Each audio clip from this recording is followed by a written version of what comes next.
Au moment où toute la planète la présente comme le nouvel Eldorado, le principal pôle de croissance mondiale, les indicateurs parlent d'eux-mêmes, se pose une question cruciale. Est-ce que l'Afrique ne s'est pas surendettée? Peut-on encore financer son développement lorsque plus de 40% des recettes budgétaires sont consacrées au remboursement de la dette? Ce qui laisse peu de marge de manœuvre financière pour progresser vers les objectifs de développement durable fixés par les Nations Unies. Mais dans le même temps, quel autre moyen pour financer le développement de ces pays? Bonjour à tous et bienvenue dans le débat africain qui accueille aujourd'hui des invités prestigieux. Plusieurs chefs d'État réunis ici à Dakar, plusieurs présidents de la République qui nous font l'honneur d'être nos invités aujourd'hui. D'abord le président Macky Sall du Sénégal qui est l'hôte de cette conférence qui accueille une dizaine de chefs d'État et de gouvernement de la sous-région ouest-africaine et de hauts responsables des institutions financières internationales. Bonjour monsieur le président Macky Sall. Bonjour. Second invité de ce plateau, Alassane Dramane Ouattara, le président de la République de Côte d'Ivoire. Bonjour, monsieur le président. Bonjour. Notre troisième invité est madame Kristalina Georgieva, la directrice générale du Fonds monétaire international, qui effectue à cette occasion sa première visite sur le continent africain depuis sa nomination. Bonjour, madame Kristalina Georgieva. Notre quatrième invité est monsieur Jean-Hervé Lorenzi, le président du Cercle des économistes français. Bonjour, monsieur Lorenzi. Bonjour. Alors voilà pour notre prestigieux plateau. J'ai envie de commencer tout de suite en me tournant vers la directrice générale du Fonds monétaire international qui arrive. En 2017, votre prédécesseur tirait la sonnette d'alarme en avertissant que certains pays africains étaient sérieusement en danger parce qu'ils étaient très très endettés. C'est vrai? Est-ce que ces pays que vous voyez, que vous découvrez, sont très endettés, plus endettés que les autres? Eh bien, nous aussi, nous avons de nombreux pays. D'ailleurs, pour être précis, il y en a 7 qui sont dans une situation de surendettement. Et nous avons 9 pays supplémentaires qui sont très endettés et qui sont proches de ce même seuil, celui du surendettement. Il convient de préciser que parmi ces pays, la majorité sont des États fragiles, c'est-à-dire que ce sont des pays qui sont freinés par des problèmes qui relèvent de la sécurité, du changement climatique. Et ce sont aussi des pays qui, dans cette même catégorie, sont des pays qui sont riches en matières premières et qui ont pâti de la chute des prix des matières premières. Il y a un nombre restreint de pays où le surendettement est une conséquence d'un manque de transparence et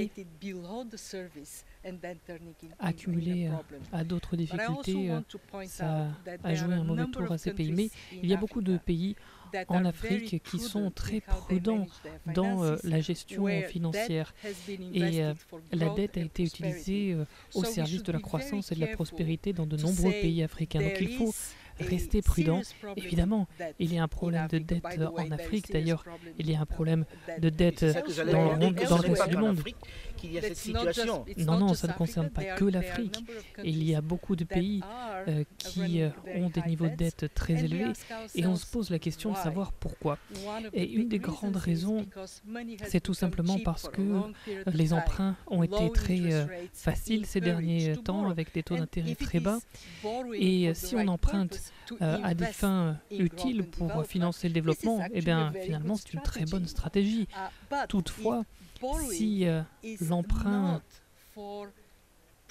se fait pour financer des projets qui ne sont pas prudents, qui ne sont pas intelligents, alors ça peut être problématique. En même temps, quand on entend ça, c'est des choses que l'on sait.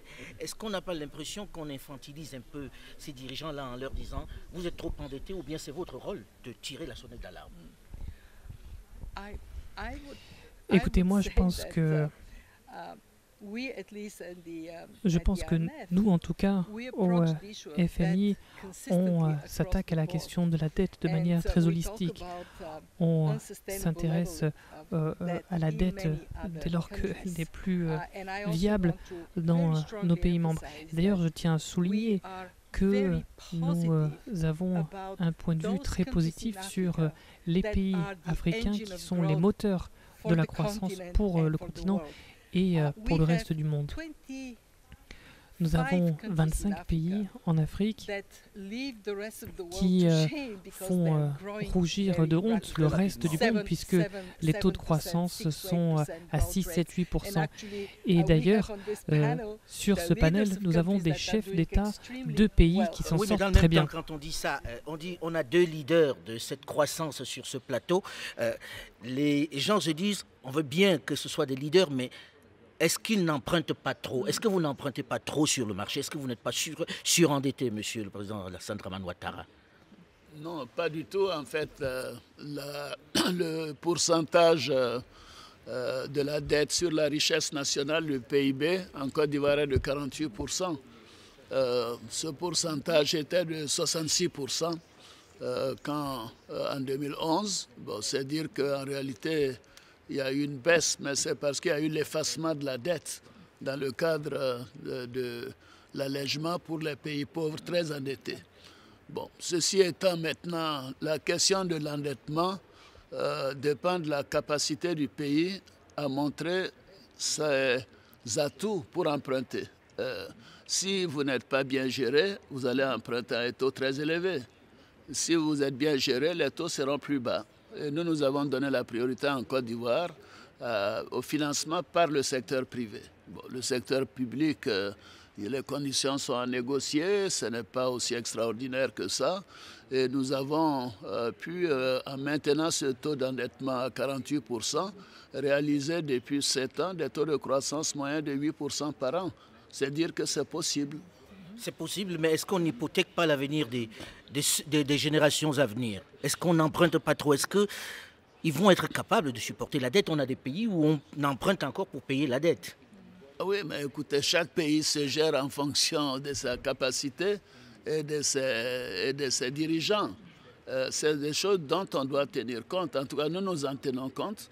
Nous voulons que, par exemple, on ne soit pas au-delà de 50%.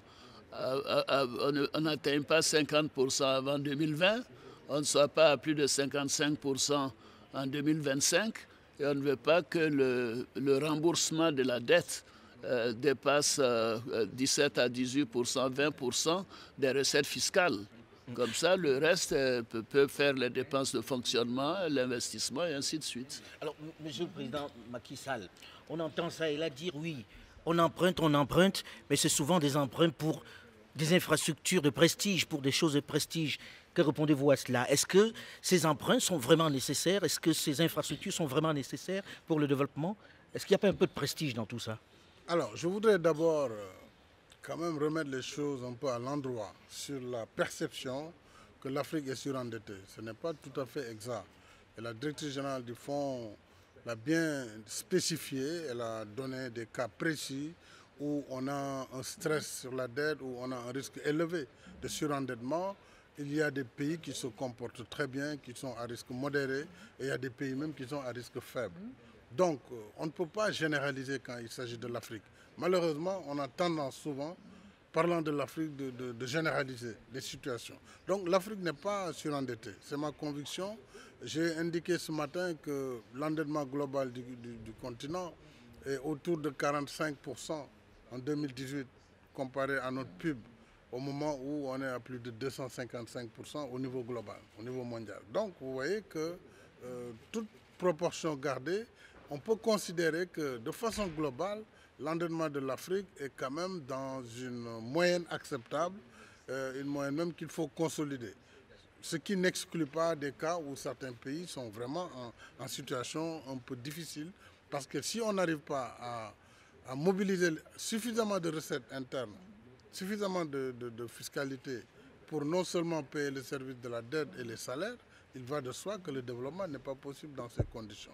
Il reste que, et nous l'avons vu pendant cette conférence, le frein à une dette durable, c'est d'abord la mauvaise perception sur des risques en vérité allégués qui ne sont pas conformes à la réalité du continent.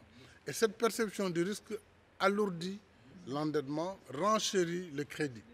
Quand vous dites perception du risque, comment on l'explique? Perception du risque, ça veut dire que quand vous dites je vais aller investir en Afrique, les gens considèrent que l'Afrique c'est un continent à problème. que c'est très difficile, on risque de ne pas rapatrier, on exige des taux de rentabilité que nulle part ailleurs dans le monde, on ne peut l'exiger. Ailleurs, à 10%, on est absolument sûr de son business. Ici, les gens, au minimum, ils vont exiger 20% de taux de rentabilité interne, voire 30%. Donc voilà le problème de fond. Mais alors, quelle solution? C'est-à-dire, faut-il avoir une solution purement africaine pour le jugement? Non, l'Afrique toute seule ne peut pas. On est dans un monde globalisé. Absolument. Tout seul, on ne peut pas. On a beau vouloir faire du populisme, c'est un monde globalisé. Donc c'est pourquoi nous sommes ici avec les organisations multilatérales. Nous sommes des États, il y a les économistes, la société civile. Il faut ensemble que nous posions les vrais problèmes pour trouver ensemble les solutions. Parce qu'elles sont des solutions globales. La première mesure, c'est en fait d'enlever cette perception qui ne correspond pas à la réalité. Or, la perception ici joue à la place de la réalité. Donc, on surtaxe les Africains sur un risque qui n'est pas tout à fait exact. Même en Europe, on a vu des pays qui ont failli dans leurs dettes. Ici, vous n'en avez pas, malgré la difficulté. Pourquoi nous, on doit payer 5 fois plus, 6 fois plus de risques que ces pays? C'est ça que nous posons. Est-ce que ça ne vient pas de la gouvernance? C'est là où il y a l'injustice. Non, la gouvernance, c'est autre chose. La gouvernance, c'est vraiment notre responsabilité de gérer et de bien gérer les ressources à notre disposition, de bien mobiliser les recettes internes. À ce niveau, il y a des efforts qui ont été faits. En moyenne, dans l'UEMOA, nous sommes autour de 16 à 17, 18% de taux d'imposition. Il faut aller au-delà, il faudra aller jusqu'à 24%. Ça, c'est notre responsabilité. Il faut aussi savoir choisir les projets. Vous avez parlé de projets de prestige. Oui, il y en a eu peut-être, mais aujourd'hui, ce que les Africains font, ce n'est pas du prestige. Construire des autoroutes, construire du chemin de fer, ce n'est pas du prestige. Mais est-ce que c'est l'urgence aujourd'hui? Dans la situation actuelle, est-ce que c'est l'urgence? Quand vous voyez dans certains pays comme le Sénégal, où la Banque mondiale elle-même a fait une étude pour montrer que les embouteillages coûtent plus de 100 milliards par an en termes de lenteur et d'influence négative sur la croissance.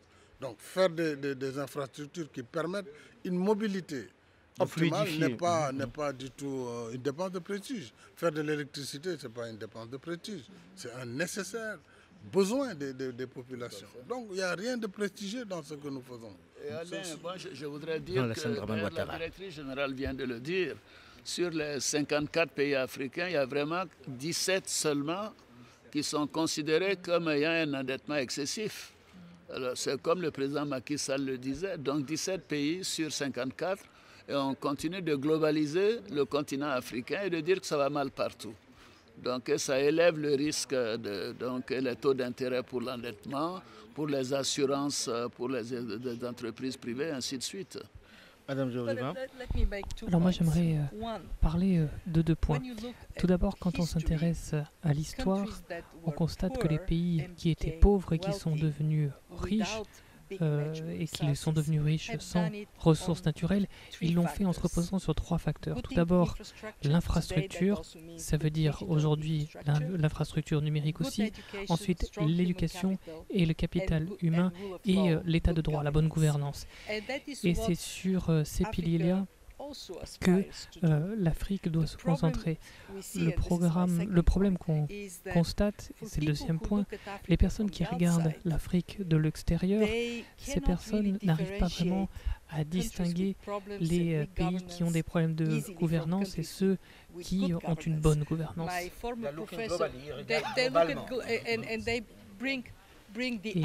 ils ne retiennent que la moyenne. Et la moyenne en Afrique, il y a un peu de tout, puisque c'est vrai qu'il y a les 2 extrêmes, il y a les très bons et les très mauvais. Donc, c'est perçu en moyenne comme étant risqué. Mon professeur de statistique me disait on peut mettre ses pieds dans le réfrigérateur et la tête dans le four. Votre température corporelle sera certes moyenne, mais vous serez mort.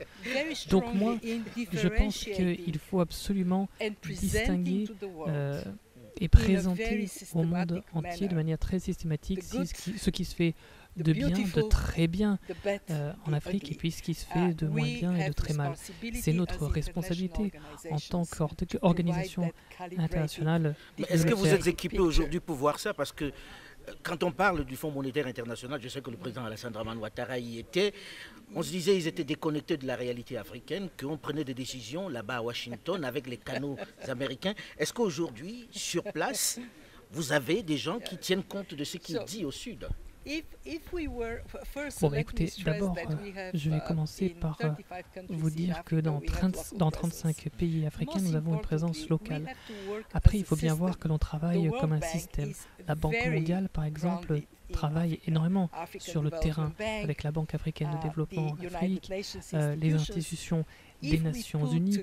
Si on rassemble tout ça, et qu'on prend tout ça d'un point de vue objectif, au-delà des pays, on peut déjà raconter une belle histoire. Et c'est pourquoi d'ailleurs je me suis engagé au sommet et je suis ravi que Monsieur le Président Macky Sall ait organisé ce sommet. L'idée, c'est de travailler vers une différenciation claire et sur la base de données probantes. Vous allez me le reprocher comme d'habitude, un peu insolent, mais lorsque l'on regarde tout ça, on voit des belles autoroutes, on voit des belles infrastructures, mais on n'a pas le sentiment que l'on s'endette pour des choses essentielles comme l'éducation, comme la santé. On n'a pas beaucoup vu ça. Ah si, parce que vous n'avez pas visité le pays. Quand on visite les pays, les endroits où on est vraiment mal à l'aise, c'est dans les hôpitaux. On ne peut pas dire le contraire. Comment tu peux dire ça? C'est pas possible. Président, je suis africain, je vois pas mal de pays où ça se passe très mal. Je disais tout à l'heure qu'il faut les infrastructures, il faut le capital humain et puis la bonne gouvernance. C'est ce que nous faisons quasiment tous. On a commencé par les infrastructures, mais si vous n'avez pas de route, en Côte d'Ivoire par exemple, comment tu vas évacuer le cacao vers le port d'Abidjan, et ainsi de suite. Et l'éducation et la santé. Mais nous avons quasiment en 8 ans, nous avons construit plus d'écoles qu'en un demi-siècle d'indépendance, qu'en 50 ans d'indépendance. En centre de santé, nous avons construit 8 universités par rapport aux 3 que nous avions il y a 8 ans. Pour les écoles secondaires, pour les écoles primaires, c'est pareil. Les centres de santé en 8 ans, nous en avons construit. Lorsque l'on regarde, Monsieur le Président, on se dit qu'il y a encore c'est un chantier très vaste. Venez en Côte d'Ivoire, je vais vous faire visiter tout ça. Hein, vous verrez. Alors, je suis obligé de réagir. Je suis obligé de réagir parce que là, pour quelqu'un qui se considère comme un champion de l'inclusion, parce que nous avons des politiques sociales très fortes. Je prends le cas de l'éducation au Sénégal. D'abord, c'est le premier budget, comme dans la plupart des pays. Il fait 2,5 fois le budget de la défense au Sénégal. 2,5 fois. Nous avons par exemple pour les universités, nous avons trouvé 5 000 lits en capacité. Nous sommes en train de construire... Pour les hôpitaux, vous voulez dire? Non, les résidences les résidences universitaires, d'accord. Nous sommes, au moment où je vous parle, nous avons rajouté 8 000 lits. Nous avons trouvé 5 000 depuis l'indépendance. Et nous avons un programme d'ici 2 ans de 30 000 lits qui est en cours. Ça, c'est un exemple. Les bourses d'étudiants, nous sommes passés de 20 milliards à 66 milliards de francs CFA, de bourses annuelles. Donc, je peux parler comme ça sur l'agriculture, sur l'énergie. Alors, il ne faut pas voir la direction, la route entre l'aéroport et l'hôtel pour considérer qu'il y a une autoroute, donc c'est une dépense de prestige. Non, l'autoroute fait partie aussi des besoins vitaux. Même la création d'une nouvelle ville, Monsieur le Président, justement, ici à Diamniadio, est-ce que c'était nécessaire? Cette nouvelle ville a une vocation, c'est d'abord de faire respirer Dakar. Vous savez, Dakar est une péninsule. Nous ne pouvons pas avoir d'extension à Dakar. Dakar est en hauteur et ça étouffe. Et le coût du foncier est exorbitant. Aujourd'hui, on est jusqu'à 1,5 million de francs CFA le mètre carré. Ça fait 3 000 € le mètre carré à Dakar. Donc, il fallait un espace. Nous avons eu l'opportunité d'avoir une autoroute, donc de régler la connectivité. Et cette nouvelle ville est entre l'aéroport et la ville de Dakar. Donc, c'est un espace de respiration. Et nous sommes en train de transférer des activités comme les ministères, le sport, l'activité économique, pour que nous ne soyons pas toujours dans un mouchoir de poche, comme ce fut le cas. Dakar, la capitale, avec 0,3% du territoire national, vous avez 25% de la population nationale. Ce n'est pas possible. Et donc, on ne peut pas faire de la mobilité avec cela. Il faut voir ça comme un programme d'aménagement du territoire, comme une facilitation d'accès au logement, parce que là, au moins, le foncier est gratuit pour les acquéreurs. Donc, c'est plutôt comme ça qu'il faut voir la situation. Jean-Hervé Lorenzi, je vous voyais réagir. Oui, je réagis parce que je trouve que vous faites partie, cher Alain, et c'est pour provoquer, mais vous faites partie un peu des gens qui véhiculent cette image du passé. en réalité, le monde tel qu'il est en train de naître sur une trajectoire de l'économie mondiale qui n'a rien à voir avec ce qu'on a connu, aura évidemment besoin de la croissance en Afrique. C'est vrai qu'il y a des pays, comme partout, comme en Europe, comme partout, comme en Amérique du Sud, il y a des pays qui ont des difficultés, mais l'immense majorité des pays africains est en réalité en termes de croissance très rapide. C'est très important. Reprenez le mot qui était employé par l'OCDE il y a une vingtaine d'années, quand on parlait du Japon, c'était la locomotive. L'Afrique sera dans les années qui viennent une locomotive. Alors après... Vous permettez que je sois quand même le porte-parole d'un certain nombre de personnes.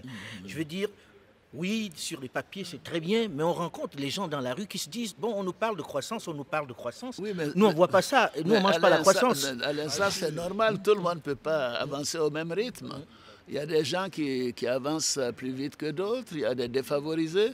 C'est pour cela que le président Macky Sall vous disait qu'ils avaient un programme d'inclusion. Et en Côte d'Ivoire, nous avons ce qu'on appelle un programme social du gouvernement.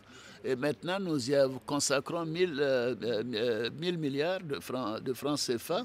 Et pour voir les endroits où il y a des écoles et il n'y a pas de table-banc, des centres de santé où il n'y a pas de médicaments, les pompes villageoises qui sont en panne, les endroits où il y a des poteaux mais il n'y a pas d'électricité, etc., etc. Donc, qui ciblent le quotidien des Ivoiriens.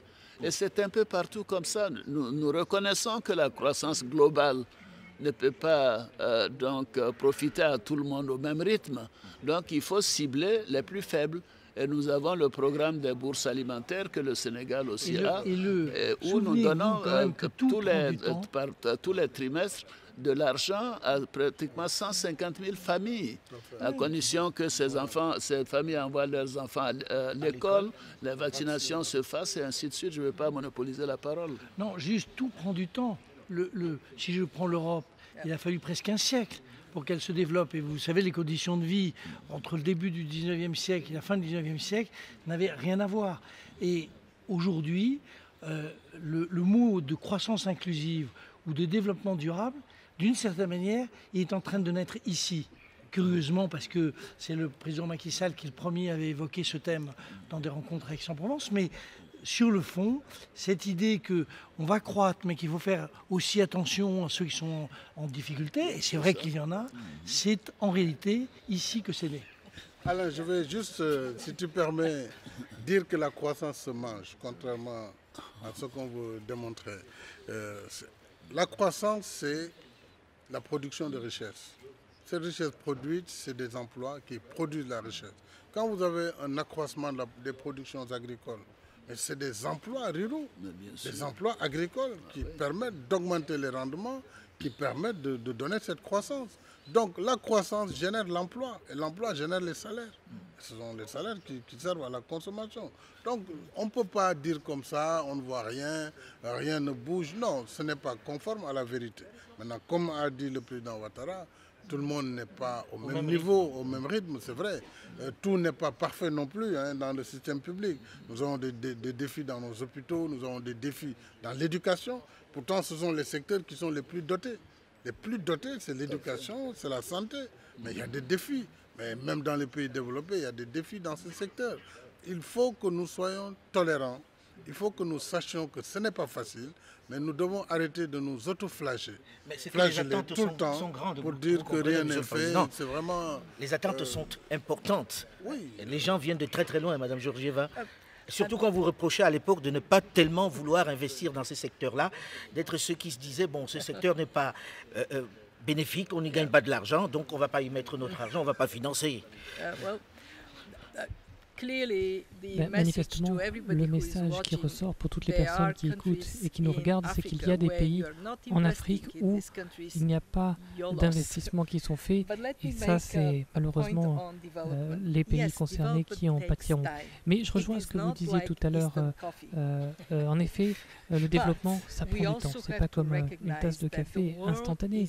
Évidemment, il faut aussi prendre en compte le fait que le monde est en train de se développer et d'avancer très rapidement, profiter de la vitesse actuelle parce que ça sera bien plus rapide à l'avenir et les pays vont devoir travailler plus vite, plus rapidement pour pouvoir permettre aux populations d'être prêtes pour ces métiers de l'avenir.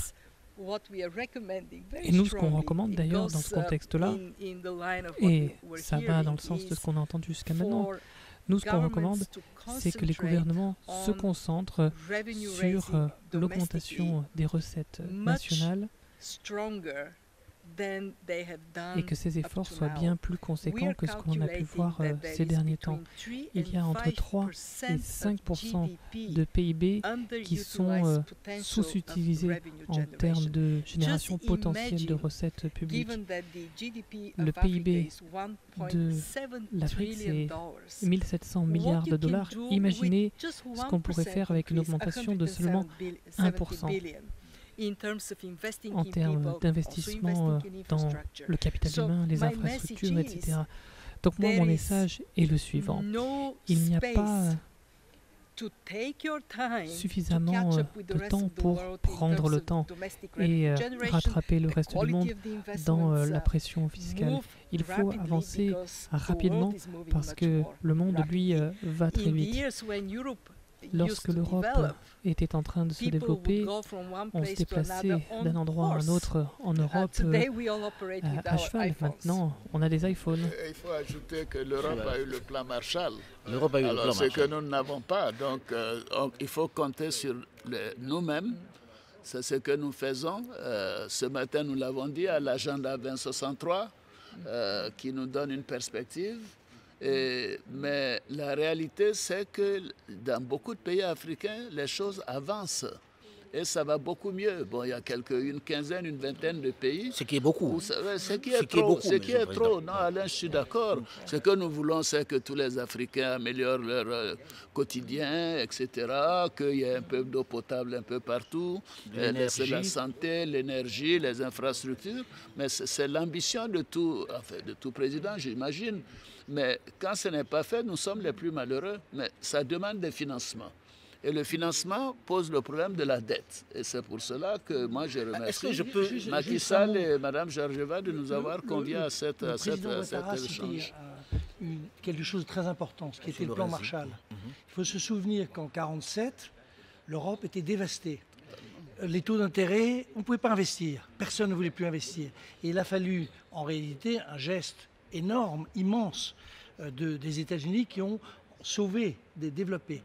On ne l'a pas aujourd'hui en Afrique, donc il faut trouver des modalités qui correspondent finalement à pouvoir investir du privé, du public, dans des taux d'intérêt qui soient beaucoup plus acceptables. On a parlé d'énergie et on peut continuer dans le noir, parce que c'est aussi ça. Et donc trouver des conditions qui permettent en réalité d'accélérer l'économie. Ce sont des financements qui doivent être mobilisés un peu partout. Il y a évidemment les institutions internationales, il y a l'aide au développement, il y a les ressources propres, il y a surtout le secteur privé. Pour ça, il a besoin d'être sécurisé et qu'on arrête d'expliquer que les plus grands risques se trouvent ici, les plus grands risques ne se trouvent pas ici. Pour vous, les risques ne sont pas ici? Non. Monsieur le Président Macky Sall. Non, je voulais juste rajouter, je suis tout à fait en phase avec la directrice générale du Fonds monétaire, ainsi qu'avec le président Ouattara et notre ami Jean-Hervé Lorenzi, sur la nécessité de considérer que l'Afrique est dans une phase où on a besoin d'investissement. Et ce matin, on a indiqué que, et ça c'est très important, il y a aujourd'hui des facteurs bloquants du développement de l'investissement en Afrique. Entre autres, les facteurs exogènes qui sont venus perturber le cours du développement naturel de l'Afrique. Ces facteurs ont pour nom les changements climatiques, on le sait, nous ne sommes pas les premiers pollueurs, on pollue pour moins de 2% en contribution de carbone et nous subissons de plein fouet les effets des changements climatiques. C'est un facteur essentiel quand vous prenez des pays comme ceux de la zone du lac Tchad ou du bassin du lac Tchad ou d'autres pays qui véritablement souffrent du fait de la péjoration du système climatique. Mais il y a surtout le facteur sécuritaire. On va parler du facteur sécuritaire, je voulais qu'on en parle dans la seconde partie. Pour terminer en disant qu'il est capital que ces dépenses militaires aujourd'hui, qui sont devenues vitales pour certains pays, puissent être traitées de façon appropriée. Il est heureux qu'avec le fonds, on puisse travailler ensemble sur la question de la sécurité. Voilà, avant d'arriver à cet aspect, puisque c'était dans cette seconde partie que je voulais l'évoquer, mais avant, je regarde de plus en plus, vous allez sur le marché pour des eurobonds, vous trouvez de l'argent autrement que par le Fonds monétaire international. Est-ce que ces nouvelles facilités ne risquent pas de vous amener à prendre tellement d'argent que... Au contraire, vous savez, pour avoir un bon taux d'intérêt, nous avons emprunté encore 1,2 milliard. L'année dernière, c'était 2 milliards de dollars et d'euros, 1 milliard de chaque. Mais les taux d'intérêt sont bas, enfin relativement bas, plus bas que la plupart des taux en Afrique du Nord ou dans d'autres pays qui ont l'habitude d'aller sur les marchés. Mais pourquoi? Parce que le cadre macroéconomique est sain. Les investisseurs se disent ce pays, depuis 7 ans, 8 ans, a un taux d'inflation bas, a une dette modérée, a un bon taux de croissance. Nous empruntons aux alentours à moins de 6% sur 12 ans, sur 15 ans, si c'est une plus longue durée. Mais écoutez, si les taux, la gestion n'était pas bonne, on empruntera à 10-11% comme certains pays que je ne nommerai pas. Mais est-ce que ça ne rentre pas en concurrence avec vous non, je ne pense pas. C'est concessionnel, c'est que le Fonds monétaire nous donne. Madame Joly. Nous, ce que l'on offre systématiquement, c'est des fonds lorsque toutes les autres sources se sont asséchées. On est le bailleur de dernier recours.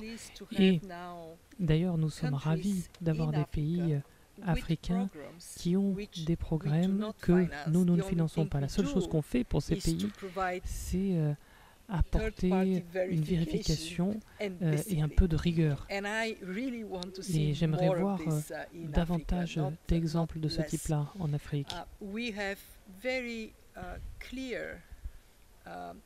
Nous donnons des conseils très clairs aux pays. D'abord, on leur dit augmentez vos recettes fiscales parce que c'est ça qui vous permettra d'avoir davantage de possibilités d'améliorer le quotidien des uns et des autres, indépendamment de ce qui se passe autour de vous. Deuxièmement, veillez à ce que les investissements soient le plus efficaces possible. À l'heure actuelle, les investissements génèrent seulement l'équivalent de 60% des actifs mesurables, c'est-à-dire que $1 investi donne lieu à une création d'actifs mesurables de 60 cents. Donc il faut améliorer la qualité de l'investissement et là on peut apporter notre appui. Il faut aussi améliorer la mise en œuvre. Et puis troisièmement, on est très clair sur le point suivant, la qualité de la gestion. Il faut que tout soit le plus transparent possible. Est-ce que c'est transparent aujourd'hui? Dans certains pays, il n'y a aucune plainte qui non, mais parce que vous parlez essentiellement, Madame, je vais dire ceux qui sont sur ce plateau, mais est-ce que globalement c'est transparent? Si, quand même. Non, je pense que vraiment, Alain, il faut savoir que, et vous le savez, il y a une surveillance multilatérale qui se fait au quotidien pour l'ensemble des pays, y compris pour les pays africains.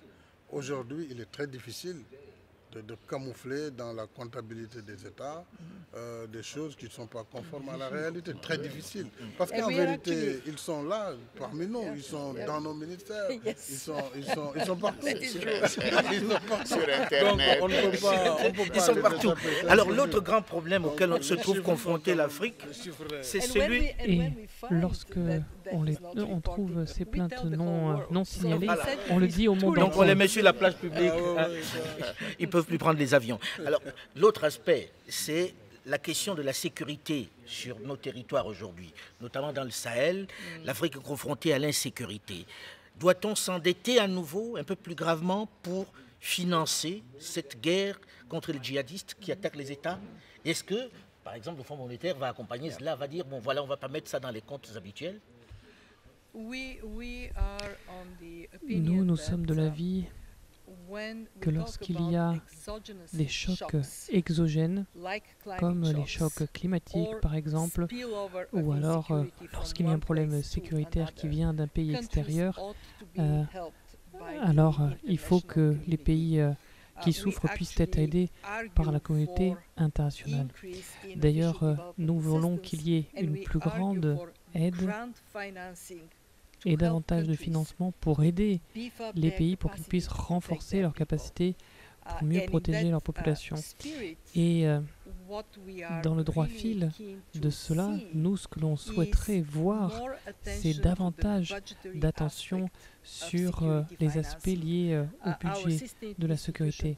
La Banque mondiale est à l'heure actuelle en train de faire un examen des dépenses publiques sécuritaires et on va utiliser ces informations pour pouvoir évoluer et évaluer surtout la trajectoire des pays. Les pays qui ont beaucoup de pression sécuritaire pourraient avoir des déficits plus conséquents. 3%, ça ne marchera pas pour tout le monde. Il y a certains pays qui ont des problèmes sécuritaires, comme le Niger par exemple. Si on va au-delà des 3% de déficit, on considérera que c'est les circonstances qui l'exigent. Mais je vais être très clair pour les personnes qui nous écoutent et qui nous regardent. La sécurité, c'est pour tout le monde. Et les difficultés se déplacent d'un pays à un autre. Si le monde ne vit pas au chevet du Sahel, alors les problèmes du Sahel ne seront pas contenus dans cette région-là. Donc il faut investir dans le développement pour améliorer la sécurité, pour qu'il y ait des retombées positives pour tout le monde. Une plus grande solidarité des autres régions. Savoir que c'est une guerre globale, qu'elle ne concerne pas que le Sahel. Alors, tout le monde m'a dit, quand j'arrivais ici, poser quand même la question au président Alassane Dramane Ouattara et au président Macky Sall de savoir, aujourd'hui, très concrètement, une grande partie des dettes est en devise. Oui. En devise, et chacun sait qu'il y a une bataille du CFA qui est engagée, que peut-être bientôt on va sortir du CFA. S'il y avait une dévaluation aujourd'hui, comment on fait? Est-ce que ça n'aggrave pas la dette de ces États-là? Est-ce que ça ne multiplie pas cette dette? Je pensais qu'on parlerait de la sécurité d'abord. On pourra parler de la sécurité. On peut parler de la dette également. Non, pour revenir à la question de la sécurité, d'ailleurs, le président Macky Sall préside donc la plateforme de l'UEMOA chargée de définir notre stratégie pour la lutte contre le terrorisme. Bon, il a fait des réunions avec, il en parlera plus longuement, avec les chefs d'état-major, les ministres de la Défense, les ministres de la Sécurité. Et l'UEMOA est en train de mettre en place un pool d'argent pour aider justement à sécuriser ou à participer à réduire le terrorisme au Burkina, au Niger, au Mali. En tout cas, les pays membres de l'UEMOA. Et tout ce processus sera élargi également donc, aux pays de la CEDEAO. Je trouve que c'est important qu'on sache que la solidarité joue donc, au sein de notre Union. Mais le président Macky Sall en parlera. Sur la question maintenant du risque problème des devises, mais vous devez plutôt nous féliciter d'être arrimés à l'euro. Le fait que nous sommes arrimés à l'euro, si nous empruntons des euros, et que le moment de les rembourser dans 5 ou 10 ans, le taux est fixe, mais il n'y a pas de problème. Donc c'est le même taux auquel nous remboursons. Mais si nous avions une monnaie, les gens parlent de monnaie flexible et tout ça, c'est très bien pour certains pays. Mais nous avons une parité fixe. Moi, je suis désolé de le dire, je suis ancien gouverneur de la Banque centrale. Peut-être que je ne suis pas objectif, la Banque centrale des États de l'Afrique de l'Ouest. Si les pays de l'UEMOA n'ont pas tellement de problèmes de dette, c'est grâce à cette parité fixe. Si nous avions une monnaie flottante, comme certains nous le recommandent, et que nous avions dévalué notre monnaie depuis 1994 de 100%, au lieu de rembourser 1 milliard d'euros, c'est 2 milliards d'euros. Mais est-ce que ça ne risque pas d'arriver là, monsieur le Président? Mais non, mais pas du tout. Puisque tout le monde parle du CFA qui va disparaître. Nous avons l'économie la plus solide en Afrique. Nous avons les taux de croissance les plus élevés dans l'UEMOA, plus 6,6%. Le taux d'inflation le plus bas, la dette publique la plus basse, 50% de dette pour l'ensemble de l'UEMOA, et ainsi de suite. Nous respectons tous les critères de convergence, aussi bien au plan régional qu'au plan international. Mais cette zone va bien.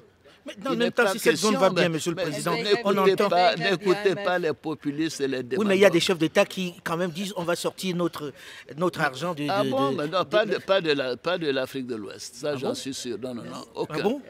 En tout cas, ce qui me concerne est le Sénégal, et je peux dire les 6 autres États, notre argent reste dans notre zone parce que notre zone est bien gérée. Elle reste ici. Elle reste dans la zone. Et on reste dans le CFA? Mais bien sûr, c'est pour ça que ça marche bien. Mais le taux de croissance moyen du continent africain, c'est moins de 3% aujourd'hui. Nous sommes à 6,6%, Alain. Le taux d'inflation dans notre zone est de moins de 2%. La moyenne de l'Afrique, c'est 7 à 8%, et ainsi de suite.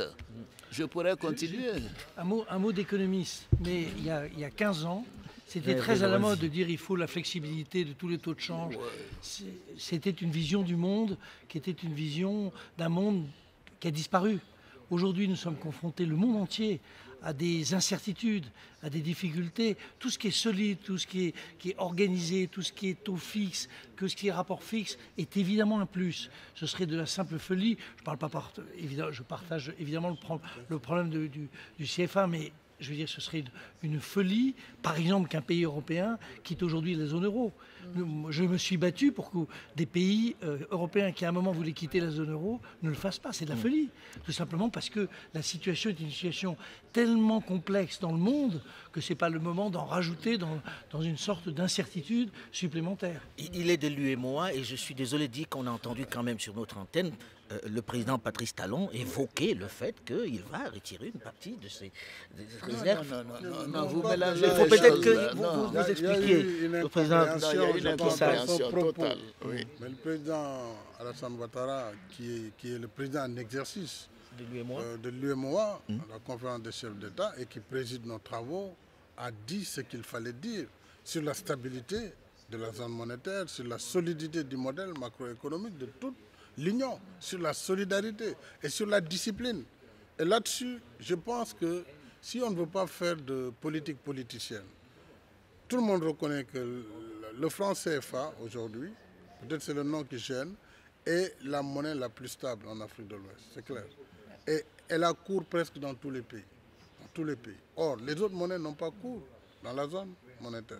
C'est déjà la preuve que c'est quand même une monnaie solide. On peut en dire ce qu'on veut. On peut changer le nom si on veut. Mais c'est ce qu'on va faire? C'est dans les perspectives. Oui. C'est dans les perspectives.